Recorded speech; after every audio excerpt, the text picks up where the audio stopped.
there would be no argument, right? Like there simply would be no argument about whether trans people are valid or intersex people are valid if people could wrap their minds around the fact that I am a 46XY person and I have a period every month.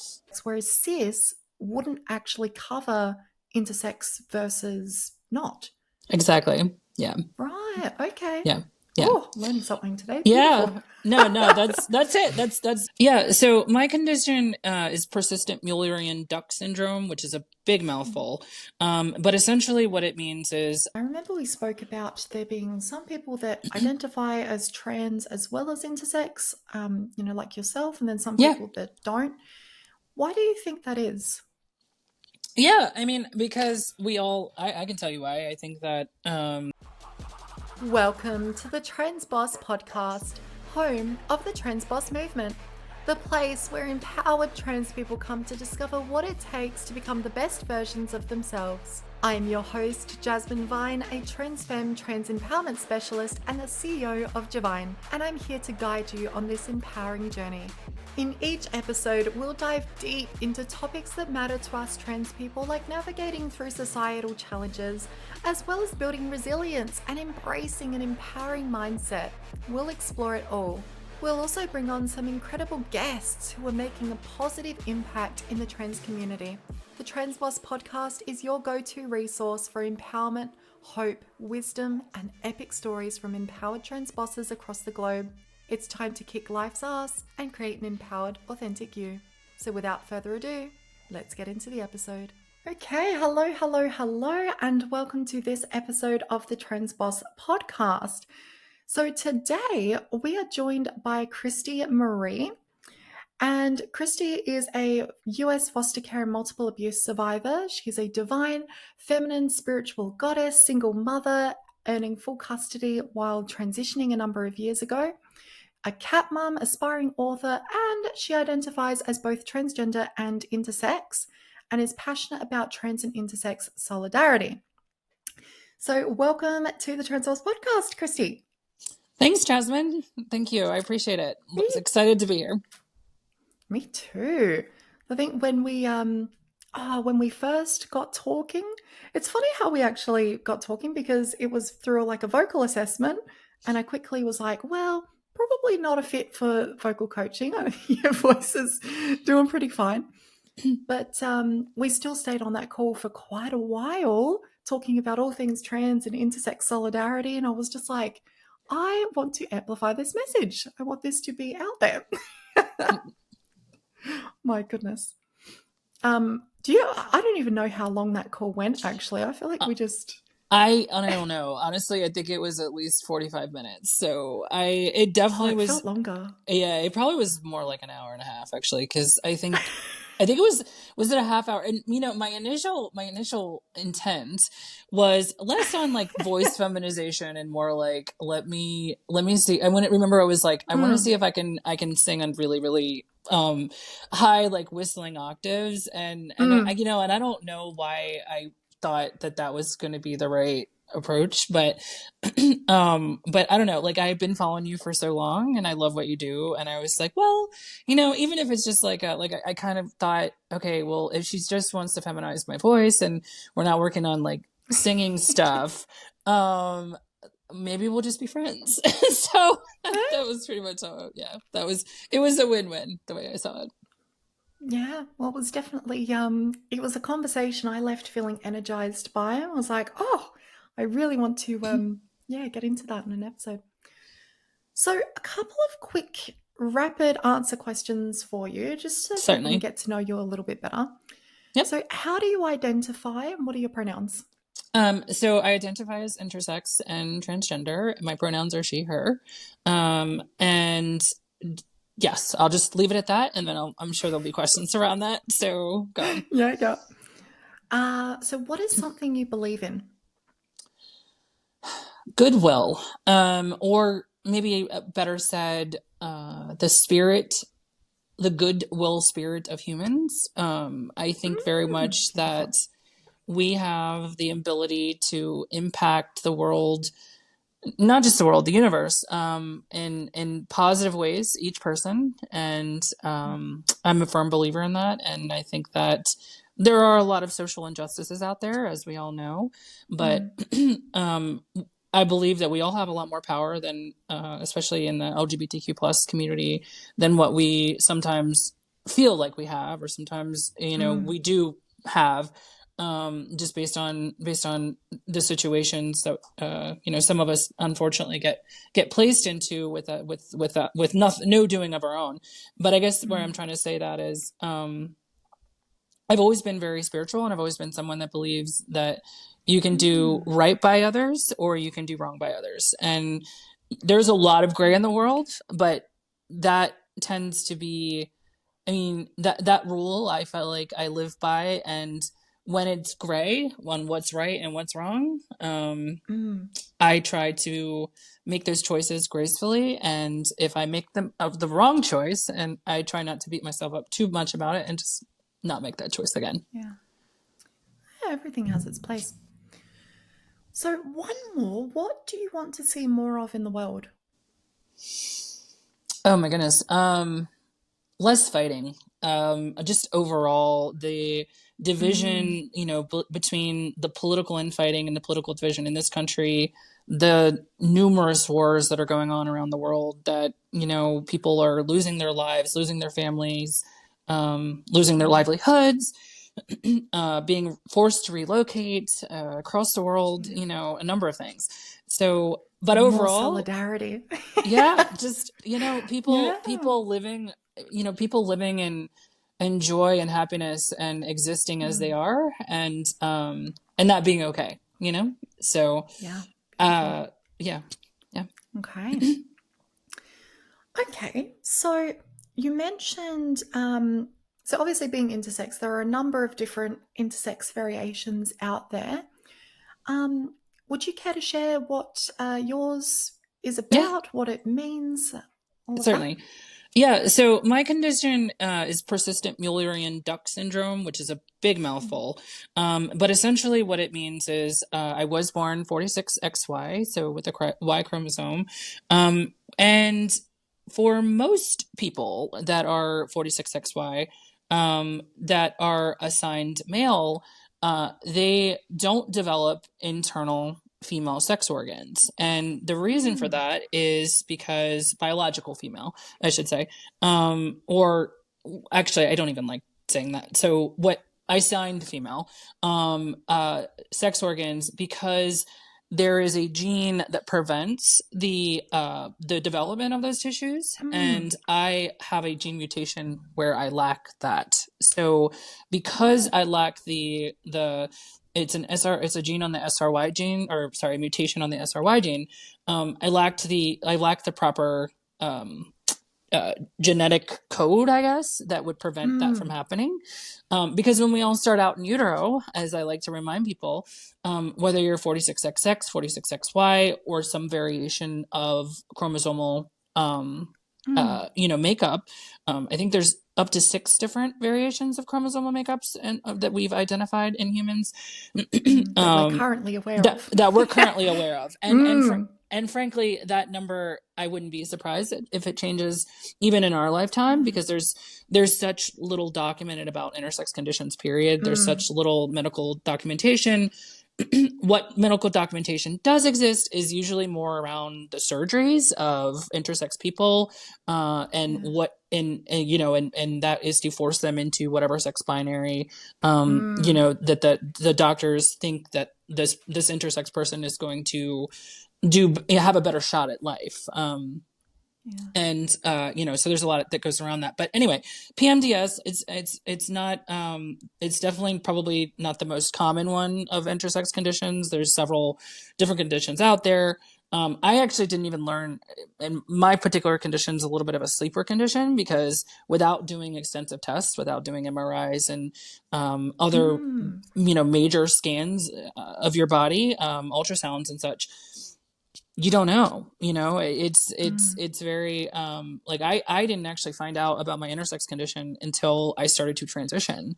And the reason why I found out, even from that situation, was I was at the doctor's, they did a hormone panel, and what they saw was not regular from what they would expect to see, in most, in most trans women.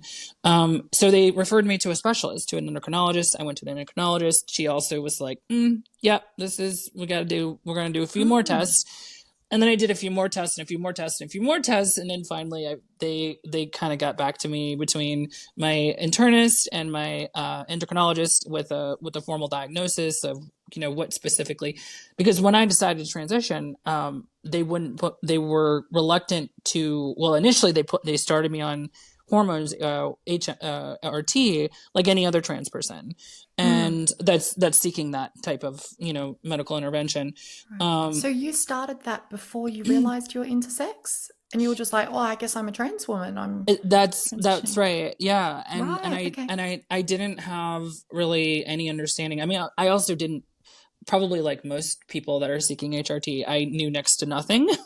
Then, and I didn't know, I didn't really know what different things, like I had learned about, was it WPATH, or the whatever Yep. whatever the various standard medical approaches to HRT, or transgender affirming care. I didn't really have any understanding of any of that. I was very uninformed of that stuff. So when I went in, I just kind of was like, I'm transitioning genders. I think I should start HRT. And I kind of had a conversation, and the provider was like, well, first thing we have to do is to, I kind of went through an interview, if you will. And then after that, they're like, what we got to do a hormone panel. So I did all that. And, and then, when I first started HRT, my estrogen levels were going through the roof. So, like, scary levels, like well above like 1,500, 1,000, right. 1,200, 1,300, dangerously high. And they couldn't figure it out. They had put me on I started out with normal doses because they didn't know about my condition at that point. And then they kept scaling it back because they were like, your levels are still too high. Your E levels are way, way, way too high. So ultimately what ended up happening was, after it took quite a bit of iterations, it took quite a bit of tinkering. But once I had a really good understanding of what my condition was and how at least it affected my endocrine system, I wasn't on like the normal hormone, like normal female hormones, but I was on a T blocker, and the T blocker was able to balance. It basically gave me the hormones that I needed, because it had blocked my testosterone, and it allowed my estrogen levels to rise to normal endosex cisgendered women. So it was kind of like the winning solution for me. It took a long time to figure out what that would be, and also because I have internal ovotestes, which essentially they are internal gonads. They operate more like ovaries than they do like true testicles. They produce estrogen as well. So I have these basically these and essentially what was happening was, I had two endocrine systems. I was born with two endocrine systems that were essentially canceling each other out. And so that was showing up on the hormone panel, which is why they were like, this isn't standard. This isn't our usual, what they're used to saying. And I actually don't even know what the standard is, but anyway. Yeah. I have so many questions popping up as we go through this. There was a term you mentioned, endosex. Can you describe what that is? Certainly. So, an endosex person is someone that was born not intersex, or someone that was born in the standard 46XX, 46XY sex binary. That's what we're referring to someone. So there's about I think a little over 2% of the population is would be considered intersex, or have some sort of intersex condition. So the rest of the majority is endosex, much like in trans or in transgender terminology, I think the term is probably cisgender. The reason that we have a whole separate moniker, whole separate terminology for for intersex versus endosex people is one, sex and gender can sometimes be conflated, and two, it also provides a I guess it provides like a inclusivity for people that are intersex as well, right? Because I was born outside of the sex binary, and there are lots of other obviously anyone that was intersex is born outside of the sex binary, and so it's whereas I think if you were to try to, and I don't love to get to focus on differences between intersex and trans people, but I think one of the biggest differences would be while the sex binary, or rather the gender binary, I would say follows the sex binary in terms of its medical and just social definitions of gender, or standard social traditional definitions of gender. Those typically follow the same sex binary, right? That's not something that we don't know. But I think, like I said, there's without cisgender, I don't think really fully covers what the intersex experience. And I think that that's probably where the term was. And I don't know, my intersex friends would probably be ashamed of me right now that I don't know where the term, who coined the term, or where it came from, because I don't remember specifically. But yeah. I find it very interesting because it's almost like, this is how I'm interpreting it, and like, correct me if I'm wrong, but it sounds like endosex is a more inclusive term that refers to whether someone is born with the typical sort of characteristics, chromosomes, yada yada, that would be considered one or the other in our binary system that we use, which is, not ideal, but it's identifying someone falling outside of that. That's what would make them intersex, whereas cis wouldn't actually cover intersex versus not. Exactly. Yeah. Right. Okay. Yeah. Yeah. Oh, learning something today. Yeah. Beautiful. No, that's it. That's, I mean, I think that's the crutch of it, right? And, or that's really the reason that the term endosex exists. But it is, I think it's an important one because while I think that I know there's people out there trying to erase the term cisgender, I think that's a very important term for people in our community, period, because without it, it doesn't really, it sort of, I don't want to erases, but it blocks the experience of trans people. If there's no such thing as cisgender people, then there's no such thing as trans people. And if there's no such thing as endosex people, there's no such thing as intersex people. Right. Yeah. So, and I think that that's why these terms exist and why they're important. Yeah. Love it. Okay. So I wanted to go back as well to the day that you found out you were intersex. What happened on that day? How did that come about? Well, honestly, it was over the phone. So it was, well, I found out over the phone, but I also had to go in. There was more of like a, hey, by the way, we want you to come in and do another series of 15 MRIs or whatever, however many tests. I've had in the double digits in MRIs at this point, and ultrasounds, just the number of times that they have scanned my body alone. But yeah, I found out over the phone. The internist called me from the local clinic that I was working with and said, congratulations, you're intersex. There's some things that you need to know about that. And so why don't you come on in and we'll have a talk. So I did. And the whole time I was like, not really sure. And at the same time, I was also learning about intersex people from someone that was in a transgender, like a Transfem space, like community space. And she was talking to me about, intersex people. And I hadn't even, like I said, at that point I had next to no, I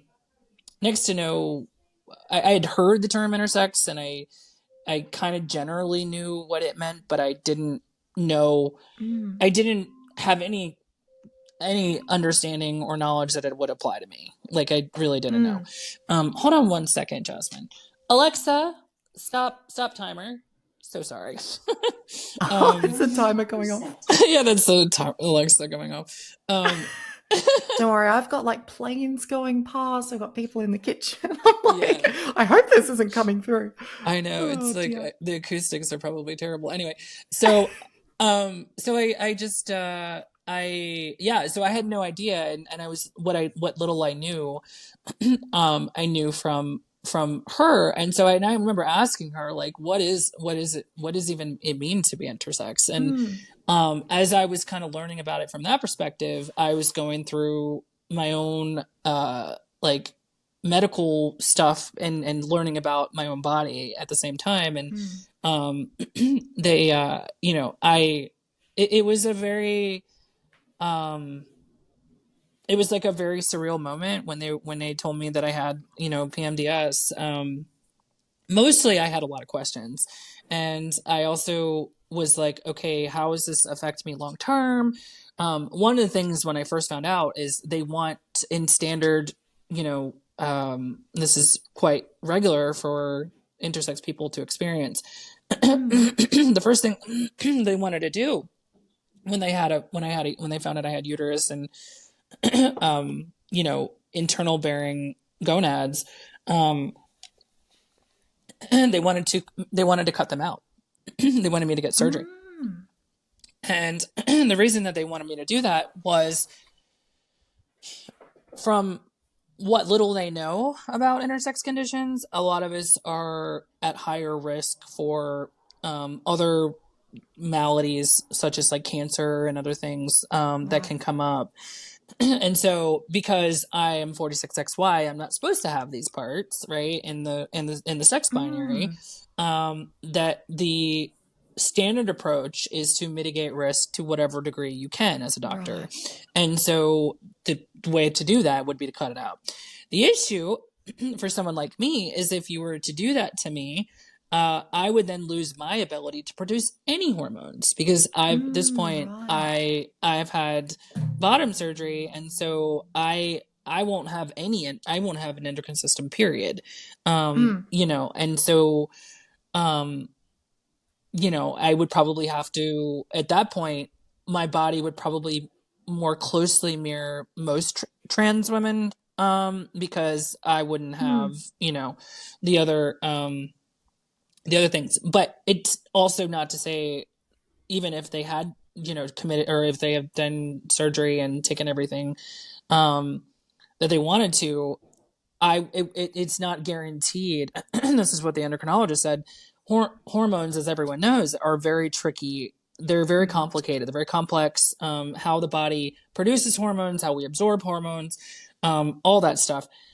So it also isn't guaranteed that if you were to cut those things out, that my body would just function like a normal, quote unquote endosex person, and because I don't stop being intersex just because you cut the parts out, so that's what it comes down to. Yeah. Okay. So I imagine that was probably quite a confronting experience. It was super confronting. It was, it was super, I remember being like, that's such a, I'm just learning about all this at once, and you want me to undergo surgery to remove everything? Like, that's just more than what I can handle. So my endocrinologist was very good. My internist at the time, he was kind of taking the old school standard traditional approach, like cut it all out, whereas, the endocrinologist, she was more intersex friendly, I would say. And, was more like informing me that I could have higher risks of ovarian cancer, or, other types of cancers, particularly uterine cancer. More of a compassionate approach. A bit more compassionate, and a bit more like, and also a bit more like, this is your choice. Like, this is it's your body. Yeah. You get to choose what you want to do here. I have to inform you of these things, right? But I'm going to let you really, I know this is a Yeah. lot. I know it's a lot to absorb. So go spend some time absorbing it. And if at a later date, you decide you want to go down that path. At this point, I have not decided to go down that path. And I don't know, Yeah. if at some point it's becoming obvious that, parts or my internal organs or, sex organs are affecting my, my health in some sort of way, then I would obviously make the choice at that point. But that would be Yeah. any other human, whether they were Yeah. endosex or intersex, so, or cisgender or transgender. That's just and Yeah. that's kind of why I was like, so you want me to cut all these parts out, undergo major surgery, uh, just in case, and Mm. and then, but what also I think the challenge is that we don't, because there's such little medical knowledge overall about intersex people and the various different conditions that we have and how it affects us, and how those sex differences, because they don't lie in the binary, Mm. um, what does that mean for my health long term? There's just very Yeah. little, they don't have a lot to go off of, Mm. so so I guess the point now is just to say that, there, and I get why his approach was, well, Yeah. let me take the traditional tried and true, let's just, we'll go this route, and then when other problems come up, we'll try to play whack-a-mole Mm. with them too, right? Because that's essentially what they're trying to do with this is, Yeah. this odd condition that you have, we don't really know how to give you all the care that you need, so let's turn you into something that we do know how to care for. Mm. When it comes to like surgical procedures, I know that surgery is often performed on intersex babies. And I wonder, is it because of that kind of risk mitigation sort of thing? Like what are your thoughts on that? Why does that happen? I mean, I'm not an expert in this, and I think there's probably a lot of other intersex people that would give Mm. probably very similar answers to what I'm about to give. But I'm sure there are variations there. So I don't want to speak for every single intersex person Yeah, of course when not. I say this, but I think that overall, it's twofold. One, there can be a lot of complications long term when surgeries are done. Um, a lot of it is because the surgeons don't always have the experience or the know-how, or can cause more Mm. damage than good. The reason that I think that it still happens and has happened in the past is just because a lot of it has to do with the way our entire medical system, at least in the United States, is designed. Right, everything in the U.S. in terms of healthcare is a DSM code or some form of Mm. diagnosable medical code that then gets billed or doesn't get billed to the insurance companies based on whether it's covered. So my point in all that is to say that the surgery is when a little intersex baby is born and a doctor realizes, oh, this is an Mm. intersex baby. The first thing, and this is true for, and I also identify with the term hermaphrodite, so you'll hear me refer to myself as that quite a few times. But being born as a hermaphrodite or hermaphroditic, they're not most doctors may only see that a couple times in their career, right? So Mm. it's not a super common thing for a lot of doctors to have uncovered, or when they do uncover it, to know, okay, what are the protocols? And the reason why there hasn't been really a standard set of protocols on how we deal with intersex babies is because no one has really invested the time, the resources, and the Mm. energy to really develop what is the right course of path for an intersex baby, Yeah. and when they are born, and that might change that might vary depending on their condition and the situation that they're born into.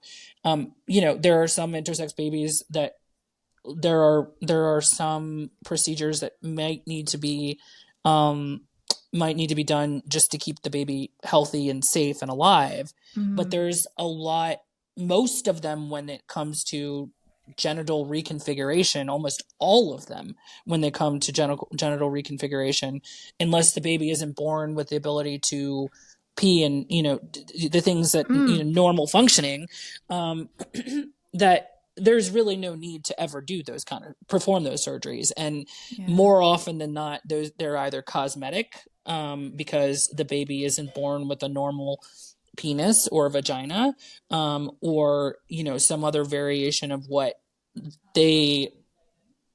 doctors expect, a baby to be born, because a healthy baby in the standard medical terms is either born 46XX or 46XY with one set of specific genital, makeup and configuration for 46XX and one specific genital configuration for 46XY.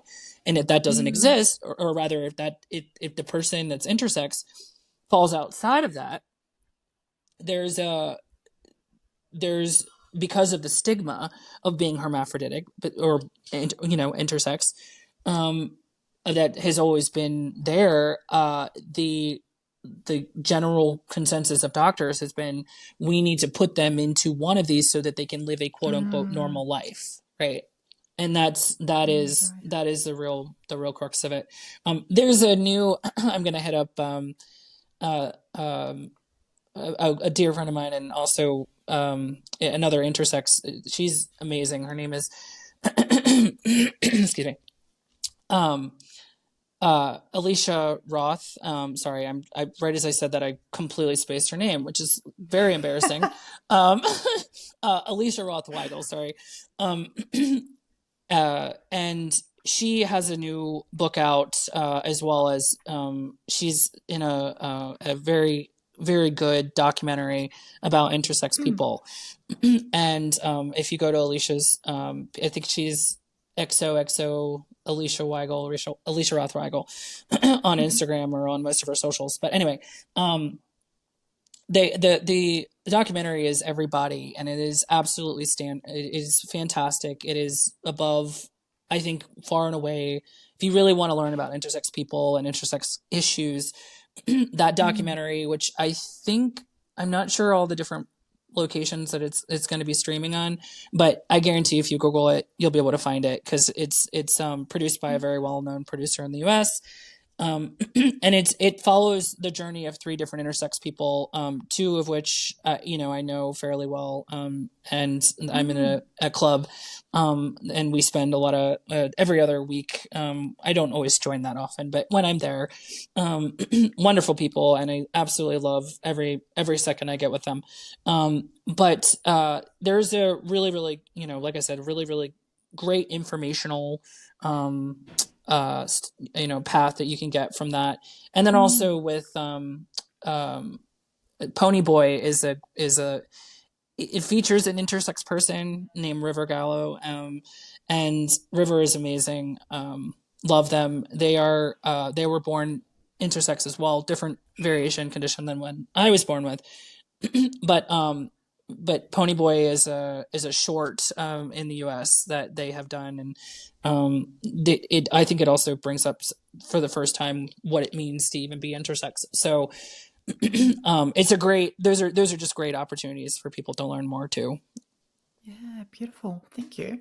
We'll pop that in the show notes if anyone wants to go and research into that more. I'd definitely like to. So, okay. In the intersex community, I remember we spoke about there being some people that identify as trans as well as intersex, like yourself, and then some people that don't. Why do you think that is? Yeah, I mean, because I can tell you why. I think that, because we're all assigned a gender at birth, right? And I think for intersex people, gender can be a very blurred line. I think when you stop and think about it, how could it not be? I mean, we're born with sex characteristics that are blurred.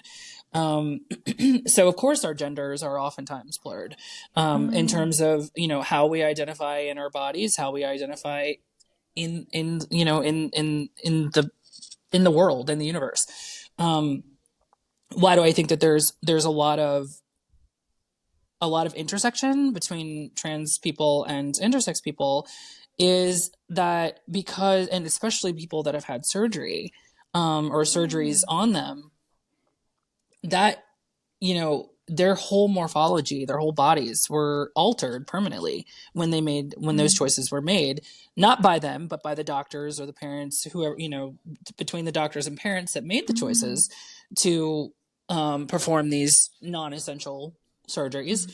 And they're just making their best guess based They're on just the making their best outwardly guess. visible secondary sexual characteristics. Exactly. Primary, I mean. Hello, lovely. If you like what you're hearing so far, and I hope you do, then you are going to love the free trainings that I have. So these trainings have helped hundreds of my own clients and my followers get into a place of empowerment, loving their authentic selves with more hope, comfort, confidence, and safety. And that is really what we're all about here. So if you're listening to this podcast, there's something for you, trans or not, whether you're interested in trauma healing or, learning to live a more empowered life, in control life, or if you're just sick of your voice getting you misgendered, then these trainings break down my core methodologies to help you with all of that and more. And it's the methodologies that I use with all of my clients. So you can register for that via the link in the description box below, and I will see you there. Mwah. Now let's get back into the episode. Yeah, exactly. So, so I think that, like I said, I mean, our whole sex is blurred. So how, and how I, as someone that's intersex, I identify as a woman, and I identify very closely with my femininity. But at that, I haven't always presented as a woman, right? Or I haven't always presented as a girl. And so for me, of course, like I identify as transgender as well, because I was living in this whole other, gender construct that never really fit me, but was what I was assigned. And I think that's that's a more, I don't want to say it's a more transgender experience, but it's certainly what trans people, most trans people experience, right? So for me, I think, and when I found out about being intersex, it was all sort of like, it was like lightning striking and like hitting me all at once, and me being like, okay, let me figure out how I'm going to deal with all this, So, and I kind of went through an identity crisis because it turns out I had a fairly significant and not a lot of research on the particular condition that I had. But I also, identified as trans because I had spent a lot of time in the cis gay community.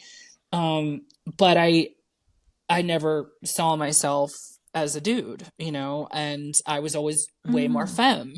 And so I wasn't really like, I wasn't really, I don't know, I guess like I never really saw myself as a gay male. And when I made the choice to transition, even though I was sexually attracted to men or more masculine type of people, I just assumed that meant that I was trans because I really didn't know any better, So, and really what it was I never felt like I was a guy. And so, if I had been able to figure all that out early on, I'm sure I would have presented very feminine because I was very femme growing up. But that was just not an option for me in the foster care system. So. Yeah, right. Okay. So yeah, I can definitely understand, like, hearing your story, it's a trans experience as well as an intersex experience. It really is. Yeah. Yeah. I can also understand though that for some intersex people that don't identify as trans as well, there's probably, situations where perhaps an intersex kid has been operated on, like a baby, and they've decided to make it an innie, like whatever they've decided, I'm going to put this in the female box. Yeah. And perhaps that actually aligns for that person. And so that person grows up as a little girl and they feel that they are a girl and they grow into that sort of identity. And then they don't find out that they're intersex until later for another reason, like perhaps Right. they're not able to have children or, Yep. something like that. Yes. So I can And understand for that's a someone who's had very that experience, they probably wouldn't identify as trans. right. And that makes Exactly. sense to me. Yeah. Yeah. And sorry, I didn't mean to interrupt you there, Jasmine, but what I was going to say was that what I was going to add was some of the intersex people that I do know that would be considered cisgender, or, you know, they were assigned female, but they were assigned female because you know, she was born with a specific condition, that CAIS, which is a condition that is complete androgen insensitivity syndrome, is what the acronym stands for. But what it means is that they're not, people born with that particular condition are not able to, in utero and then even, you know, postnatal, able to absorb androgens. So while they have a 46XY chromosomal makeup, they're born with, you know, mostly female primary and secondary characteristics. That being said, no. I'm telling you that I'm gonna go hang on. I'm so sorry.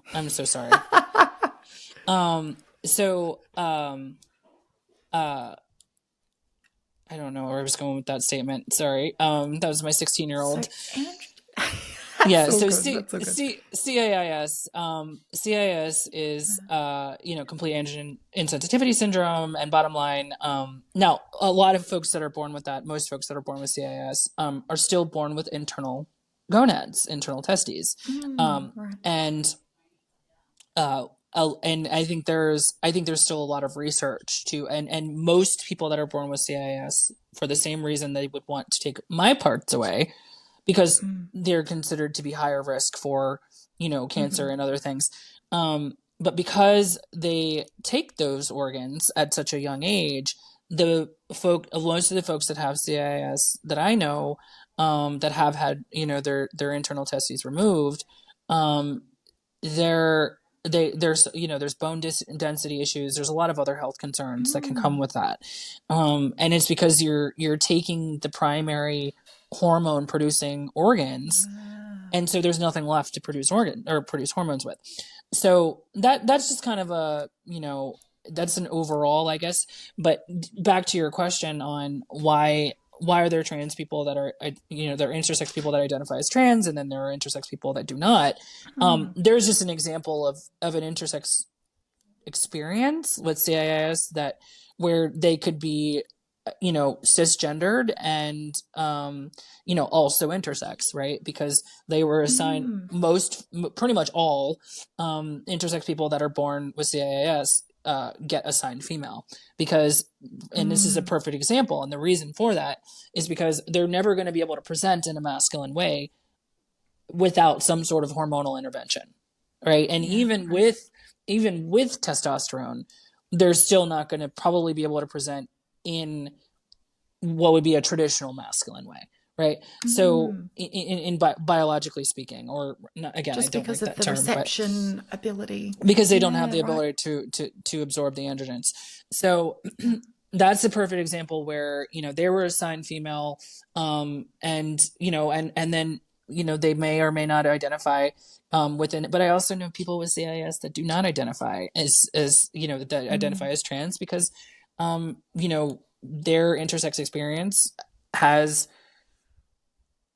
I would say, not impacted their gender, but it certainly has played a part in some kind of way. You know, I think anybody that's intersex would say that experience has in some way, you know, impacted their gender identity, and whether that, you know, whether that means that they still identify as cis, or they don't. You know, I think it's a case by case basis, but that's where I think it can happen. But also keep in mind, there are a lot of intersex people out there that exist and don't identify as intersex as themselves, right? So there's plenty of people out there, because a lot of these conditions traditionally, they never got they were never diagnosed, quote unquote, as intersex. They were diagnosed as sexually deficient, or DSD, which is the kind of an old school way of talking about, or terminology, I guess, medical terminology for people with intersex conditions. So before the term intersex was even, coined and developed, they were just, folks that had intersex conditions were just still assigned male or female, right? And then they were given some sort of medical diagnosis, and it was completely pathologized. And then, but yet, so the approach was, we got to try to fit someone, because they are sexually deficient, we have to try to fit them into whatever box we can, as close, whatever closest one they will. We assume they will be able to live a quote unquote normal life. And I think watching everybody is a really, I would really encourage everyone to do so, because there is, I don't want to go deep into the, into the details, but there's a really well-known doctor, who tried to conduct basically a gender experiment on, and the story is very, very well, laid out in the movie or in the documentary. But, I think it just goes to show that this person was assigned male at birth, and they were, they basically had a circumcision gone bad, and the baby had to be amputated or operated on, and the baby's penis had to be amputated because of a basically a botched circumcision. As a result of that, they gave the baby a vagina, and they tried to force the baby into a, phenotypical and gender typical, girl or feminine female lifestyle. And this person never identified that way, and even without a penis still didn't identify that way. And if you watch this video, it will really come to light. And I think it does an amazing job of painting a beautiful picture of intersex people, but it also paints a beautiful picture of trans people in a little bit less direct way, but still in a relevant way, because it just goes to show that you cannot change a person's gender by medical and psychological intervention. You cannot do it. So people that are born, and this is a great example of that, and people that are born transgender, I know there's arguments on whether people are born trans or not, but people that identify as trans, and whether they see themselves as always being transgender or not, that gender identity is what is, I don't want to say it's immutable, but it's so inherent and specific to each individual, and it cannot be changed by someone else. It's an identity. It's a self-developed, self-created, based on so many different factors, and all of which is valid, of course, but it's based on so many different factors. And so that's built into a person's gender identity. I mean, so many different factors that I think it probably would be near impossible to just broad stroke and say, well, this person is a girl now because this person doesn't have a penis anymore. Yeah. Oh, I'm really keen to watch this. It's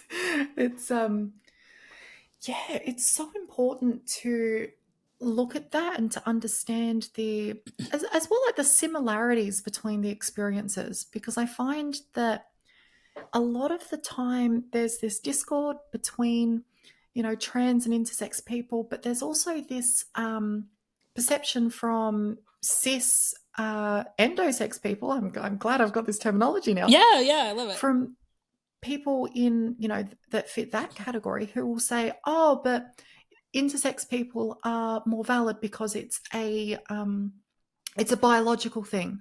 They didn't choose how they were born, and so they'd use it to invalidate trans people. And I find it really interesting to see how much crossover there is with the trans experience and the intersex experience. And you made a really good point about, like, the gender questioning that happens for intersex people, that would be inherent, because if you find out you're an intersex person, all of a sudden there's a reason to question your gender, and there's a reason to look into, oh, well, is this actually me, or is this like a story that I'm living out that other people have pushed on me? So that's really interesting to me, those similarities and those reasons to question gender, because endosex cisgender people don't have a reason to question their gender usually. Yeah, that's absolutely right. Yeah. Mm. Yeah. Well, and I think like most, endosex cisgender people, they don't question their gender because they don't have to. They don't have to, or they are secure in that, and the glove they were given fits. Right. It's The glove that they were given fits, and to question that creates, right, can potentially create doubt and change, and it can create that self-reflection can be, for at least a lot of this people that I know, it forces people, when you look at your gender, I think, or period, it forces you to uncover things about yourself that you might rather just want to ignore, and because it would be easier to do so, and because gender is so complex, because like I said, there's so much that I think is involved in gender, and what it's so vague, it's right, massive. and it's there's just, well, there's no there's no standardization to it, and there shouldn't be. And I think that for intersex people, like I said, so many of us have diverse genders because there's so many different things about our just basic anatomy, bodies, and existence that are quote unquote not standard, or not not within the majority, atypical.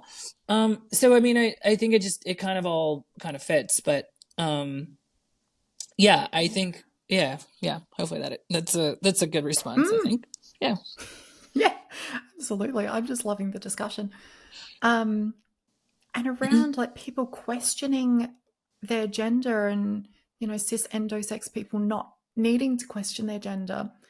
I wonder, this just popped into my mind, whether that's a portion of why there's so much hate that it's directed towards transgender people and sometimes intersex people as well, because it makes them question their own identities. Exactly. And brings up, bubbles things up to the surface for them. It's an interesting discussion. And if you think about it, right, if there is no standard male and female anymore, right? Yeah, it questions their worldview. It's like, it's everything, it blows everything up. And for these people, for us, we live it every day, so we're like, get over it. Yeah, it's complex, it's confusing, fucking deal with it. Like, it's what we deal with every day, Yeah. And I think personally, I find it quite expansive. it is incredibly expensive, and because I know a lot of people in the LGBTQ plus community that are still cisgendered, so they're either gay or lesbian, or some other variation, queer identifying, pan, what have you. And I really think it's interesting when you bring up these conversations of sex and gender to them, because you can get some really interesting responses from people, and you can what you would expect people to be more informed or more self-aware or more enlightened isn't always the case in my experience, right? So and that's part not of the reason I wanted to bring this discussion here, because there's so much of that ignorance in every space. Every community has it, and trans people aren't immune to that. That's right. Yeah.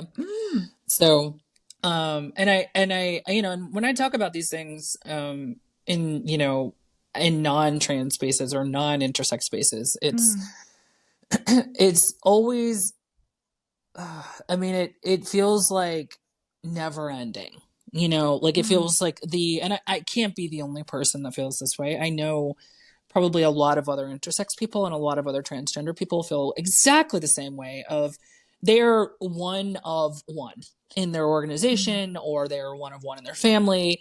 Sometimes they're not. I know a lot of intersex people. I know a couple of intersex people. They're not one of one in their family. And that's even more unfortunate that there isn't more enlightened people that have multiple intersex people in the same family. I mean, really what it comes down to, if you want my honest opinion, most of it's generational. Most of it is a willingness to broaden the mind, and it's a willingness to confront and challenge norms. And until people are willing to do that, I mean, calling myself an intersex person, the first thing, like I said, most people that the trolls online and so on that talk about the invalidation of intersex people, and there's a lot of celebrities out there too. Like there's celebrities out there, at least in America, like Matt Walsh and some of these other conservative pundits that are highly anti-transgender. And intersex people oftentimes get brought up during a lot of those conversations because we are a perfect example that sex doesn't exist in a binary. Yeah. Why would gender exist in a binary, right? Like and in fact, their definitions of gender are predicated on the sex binary, as we talked about earlier. So, right? I mean, they just are. So, intersex education kind of destroys that narrative for them. It just completely destroys that narrative. Yeah. And so when folks like Matt Walsh and these other conservatives, what they will do is essentially say intersex isn't real. These are people that are born with a condition and they're still man or woman, but they are built, so he's still finding a loophole, I guess you will. The deficiency, like the thing you mentioned before, being viewed as a sexual deficiency. It's that narrative. It's that narrative. Yeah. Yeah. So they'll latch on to that, because otherwise there would be no argument, right? Like there simply would be no argument about whether trans people are valid or intersex people are valid if people could wrap their minds around the fact that I am a 46 XY person and I have a period every month. And that is something that when they talk about women being women and not, and trans women not being real women because they don't have a uterus and they don't go through some of the same experiences that cis endosex women go through. Well, I'm a perfect example of being like, actually, there's plenty of people that are born with XY that bleed. That are, I'm not the only one. I'm not the only one with the condition that I have. There are people that are XY that have delivered children. So when people hear these stories, they're like, yeah, well, that's a one-off. But I'm like, it doesn't matter whether it's a one-off or not. It still exists, honey. When you pull that, you see the the TikTok videos and the YouTube videos of people pulling like these, or like taking photos of, or videos of these crazy rare animals that are like half one sex and half another.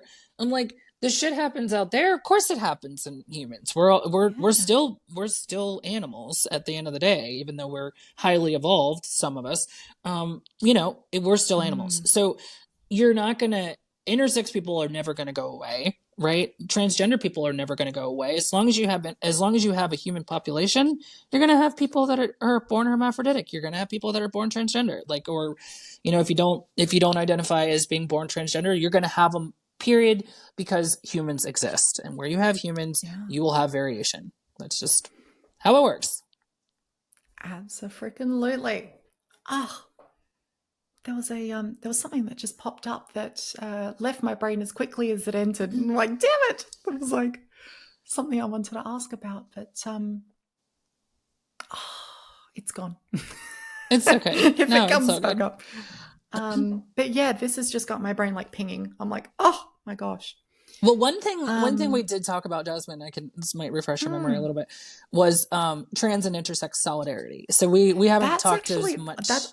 Yeah, that was honestly the last question I wanted to ask you about, because I'm Yeah. like, we're already almost at an hour, and I'm like, far out. I want this to go for 3. Oh.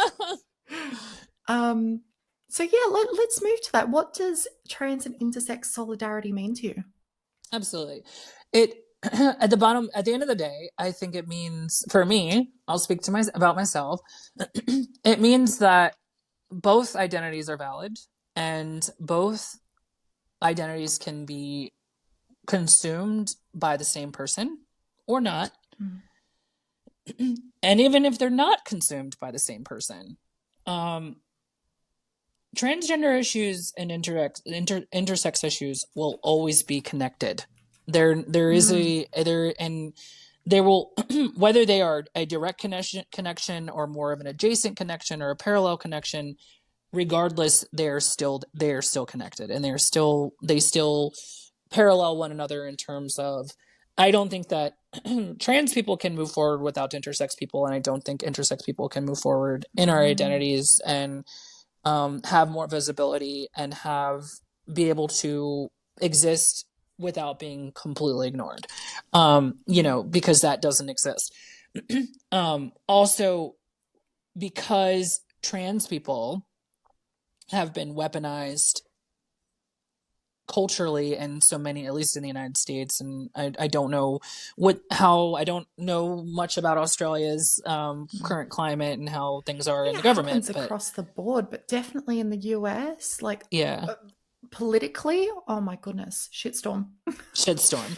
So, Mm. and what's interesting is when you do hear intersex people feature into these conversations, um, what's interesting is they're typically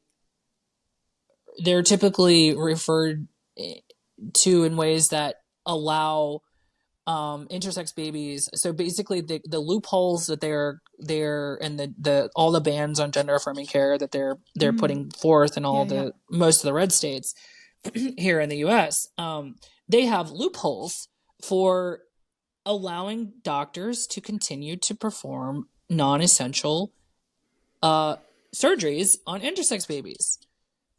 And Right. at the end of the day, it all comes down, and this is why I say that the issues that intersex and trans people face will always parallel each other or always mirror each other, even if they don't look exactly the same in the reflection from Mm. what one side sees versus what the other side sees. It all comes down to, whether it's gender or sex, there's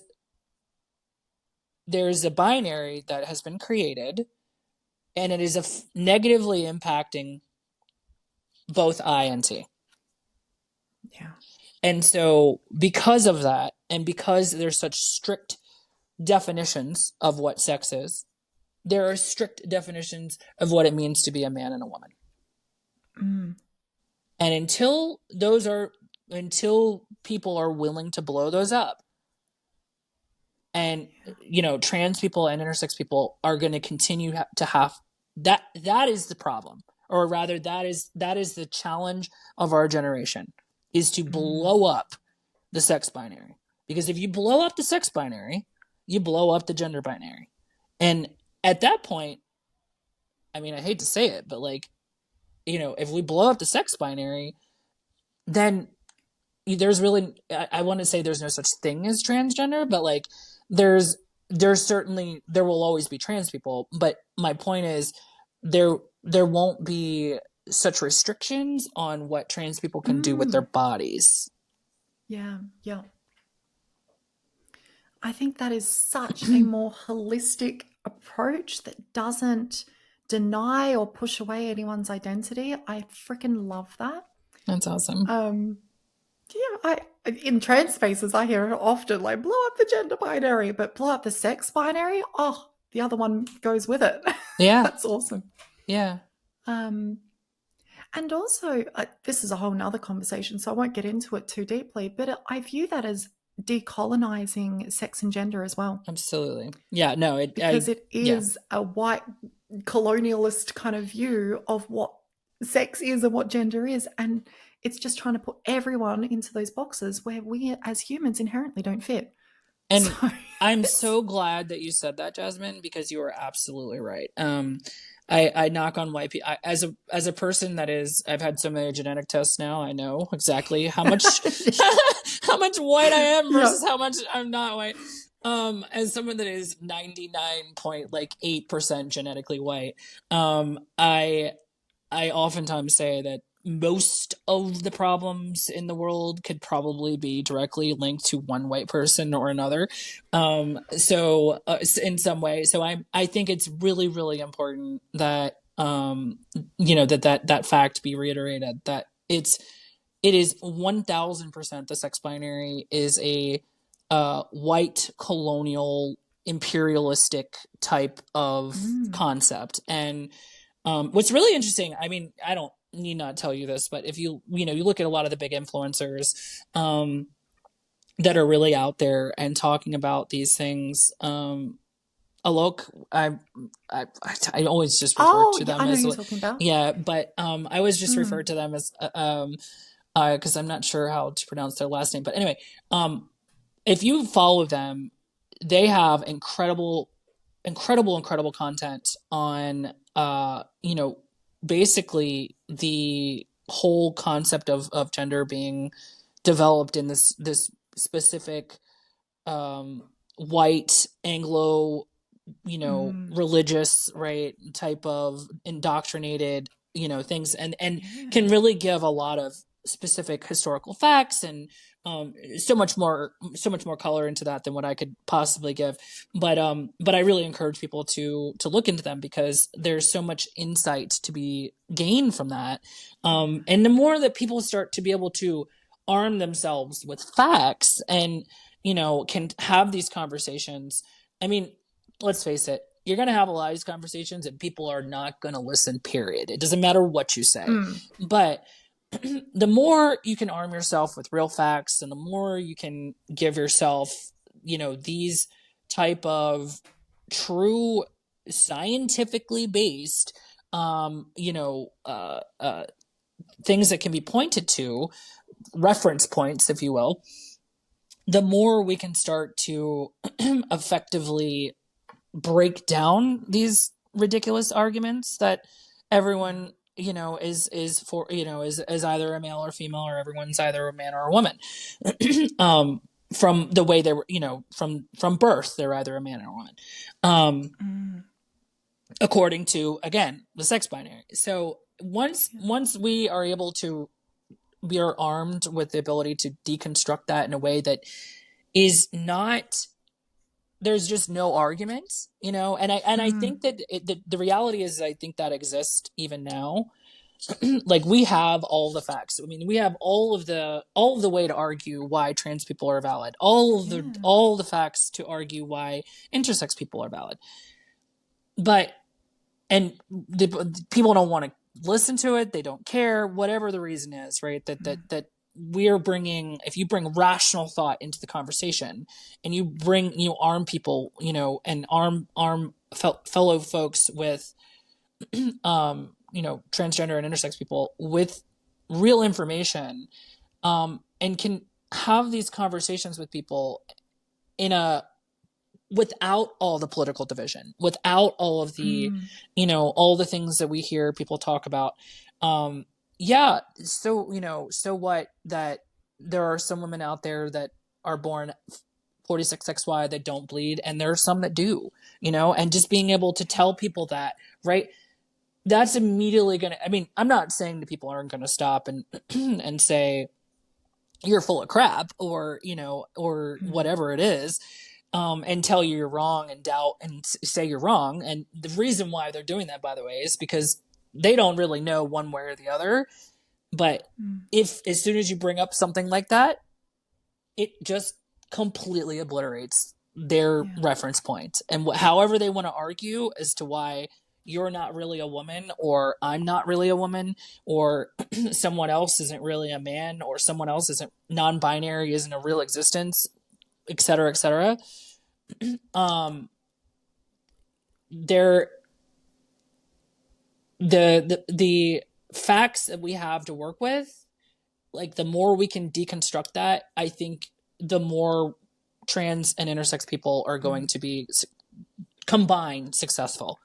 You know, if you look at how the homosexual community, whether it was, you know, lesbians or cis gay men, and you look and see how and why they were successful in their, you know, revolution, because it was a revolution. To be gay in the 70s was a whole different experience than what it is to be gay today, as we all know. And that took that whole transformation, that took a lot of years, right? So I think that, and, you know, and there was a lot of things that had to be proved and disproved. And then there was AIDS epidemic, which of course that had a negative impact, frankly, I think on, you know, on gay rights and that kind of thing.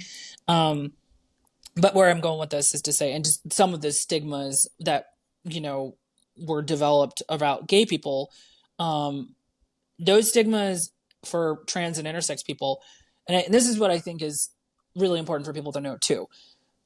Almost everything that someone knows about an intersex person, unless they know someone that's intersex, is probably they're not even aware of it. Meaning that there is no cultural or in any other, we don't talk about hermaphrodites in, you know, everyday work or everyday society. They're not in the media, right? They're intersex people get very little visibility, if any, in the media, that kind of thing. So what I'm trying to say is we simply just don't exist for a lot of people. And I think that the more trans and intersex people can, you know, graciously work with each other and, you know, lift each other up, and show why, like, my identity validates yours and your identity as a trans person validates mine. And what, you know, and the more that we kind of develop and deconstruct the narratives with real facts and real, like, you know, hard things that people, you know, at the end of the day, even if somebody sits there at the Thanksgiving table or wherever you are having these conversations with whoever you're having them with, if you bring up real facts and you bring up, you know, how trans people exist and how intersex people exist and, you know, all the different things and how these facts directly argue what it is that they're saying, there is still a swath of humans out there that are going to say, it doesn't matter what you say. Like I said, they're not going to be open to it at all. But there are some that are going to be open to it. And there are some that are going to be able to, you know, even if they're like more on the trans people aren't real, you know, trans women aren't real, et cetera, et cetera. Intersex people, who even knows what they are. What is that? The more that you can challenge that notion and challenge that sex binary and give them real facts, they're going to think about that. And when they do think about that, they might store it away as, well, that was all BS, right? Or that doesn't fit and align with, you know, the agenda and the narrative that I am clinging to because that's what profits me as a human.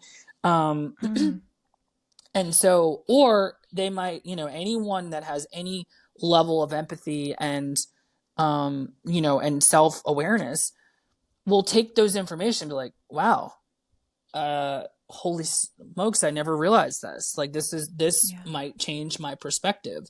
And the more we can do that, the more minds that we can change.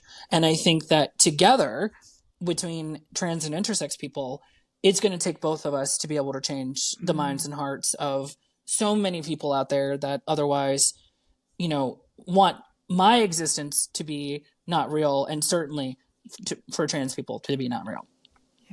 Yeah. Holy guacamole. That is a, I think that's probably a good spot to to leave it. Otherwise, I'm going to get into a whole nother thing. So where can people go to learn more about you, the things that you're doing? So right now, I would say my social media following is rather limited. But I would direct people to Instagram at this point. My handle is Miss Christie Marie. I do have plans to be launching a bigger and grander social media presence, but that for now I would direct people to that. And Beautiful. anybody that wants to learn about intersex people, certainly feel free to DM me. I will also direct people to other well-known intersex activists that are doing a lot of really great work. Alicia, as I mentioned, she's amazing. They go by she, they. I know another one who I could, direct people to, Liz, who's a very, very dear friend of mine. So I would love to, interact with folks, tell them more about intersex people as far as what they want to learn about. And then also I would love to hear from other trans people too. Other trans folks that are, either have intersex conditions or don't have intersex conditions and want to, just be friends. I'm down for that. But also building, anybody that's interested in building more of that solidarity, I would love to see that happen. Yeah. Beautiful. I'm so glad we've had this discussion because I think it's so important to actually put this information out there. And the solidarity so many good points there. Anyway, if you were to go back to your baby trans, baby intersex self and give them 30 seconds of advice, what would it be? Oh, man.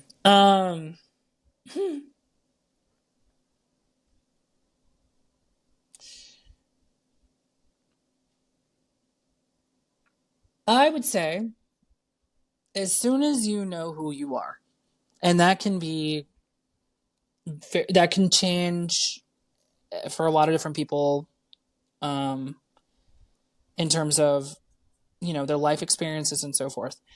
But as soon as you are convinced of who you are, and if that doesn't align with what you are quote unquote supposed to, whether you are intersex or trans, my biggest recommendation, or rather to myself, if I could go back, would be to find a way to allow my authentic self to be more existent, even if that meant that I had to do it in very deliberate ways, meaning that I couldn't just, if I couldn't just be present to the world as a woman, or not. What I'm trying to say is that if I were able to just accept, not even just accept, but if I were able to understand and allow myself to internally to be who I was fully, I think my life would have taken a lot of different choices or a lot of different directions that I would have had more control over. And so, that's a long-winded way of just saying, as soon as you know who you are, fight for you and don't stop. And if you're trans or intersex, unfortunately, that means you're probably going to be fighting for the rest of your life. But I can't imagine any other way. And I wish, if I don't have a lot of regrets in life. I don't. But one of my biggest regrets in life is that I knew that I was a feminine person very young. And I knew by the time I was 19 that I didn't fit into the gender categorization that I was in. And yet I still tried for so many years to fit into it and do all these different things that just clearly didn't fit. And where that intersects with intersex people is, if you are intersex and you've been told you're a girl or you've been told you're a boy your whole life, and that doesn't fit for you, then, and it doesn't fit for you, and you and you're questioning that in any kind of way, I fight for that voice as hard as you can. Fight for he, she, they, all the other different pronouns that exist in the world. Fight for that little person, because if you don't fight for yourself, or if we don't fight for ourselves, we'll never have a real shot of being able to exist as we do with any sort of respect in the world. Yeah. Beautiful. That's what I would say. Yeah. Okay. Yeah. Well, thank you very much. It's been a freaking beautiful discussion. Thank you. Yeah, I'm going to have to go and stare at a wall for a little bit and just integrate. But yeah, thank you very much for watching, for listening. And that is all from us for this episode. So until the next one, thank you for watching and bye-bye. Bye, Erin. Thanks for tuning in to this episode of the Trans Boss Podcast. If you support the Trans Boss movement, it would help immensely if you could leave a review on your favorite podcasting app, follow us, and share your biggest takeaway from this episode on social media. Don't forget to tag me at jasmine.vine on Instagram, because I would love to see it. Now get out there, do the things, and take the next step into that empowered life you deserve. See you next time.